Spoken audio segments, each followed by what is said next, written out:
ఈటల రాజేందర్ గారు of BRS of BJP, same ఇక్కడ రాజకీయాలు ఉన్నట్టే ఉన్నాడు ఆయన. బీజేపీ కమలం కాడకు బీఆర్ఎస్ కాడ అంటుగట్టినట్టే ఆయన సగం ఆడా ఉన్నాడు, సగం ఈడా ఉన్నాడు. మరి మీరు ఫైనాన్స్ మినిస్టర్గా ఉన్నారు కదా, ఈ అరిష్టంతో చేస్తున్న ఇంత పెద్ద ఎత్తున చేస్తున్న అప్పులు వద్దని చెప్పి నివారించిండ్రా మీరు? ఫైనాన్స్ మినిస్టర్గా ఇవాళ ఇన్ని అప్పులు ఎఫ్ఆర్బిఎం రూల్స్ను బ్రేక్ చేసి లక్షల కోట్ల అప్పులు చేస్తుంటే బీజేపీ ఏం చేసింది? కేంద్ర ప్రభుత్వంలో ఉన్నారు కదా, మరి ఆ రోజు లేవని నోర్లు ఈ రోజు ఎట్లా లేస్తున్నాయి? దేని కొరకు లేస్తున్నాయి? దేన్ని సాధించడానికి లేస్తున్నాయి?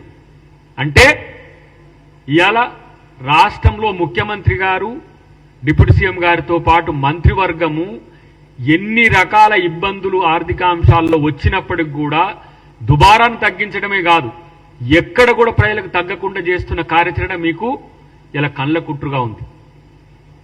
ఎక్కడ మేము తక్కువ చేసినామో చెప్పండి. ఒకడంటాడు 420 హామీలు అంటాడు, ఇంకోటి అంటాడు 6 గ్యారెంటీలు అంటాడు, ఇంకోటి అంటాడు ఇంకేదో 13 గ్యారెంటీలు అంటాడు. మీకు గ్యారెంటీలు ఎన్నో తెలియవు, లేకపోతే మేము ఇచ్చిన హామీలు ఎన్నో తెలియవు, మేము ఏం చేస్తున్నామో కనీసం ఆ సోయి కూడా లేదు. ఇలా సన్న బియ్యం ఇస్తే ఒక్కొక్కరి మేము ఊర్లలోకి పోతుంటే, జిల్లాలు ఇప్పుడు అబ్జర్వర్స్గా మేము జిల్లాలకు పోతుంటే ప్రజల యొక్క సంతోషం చూడండి.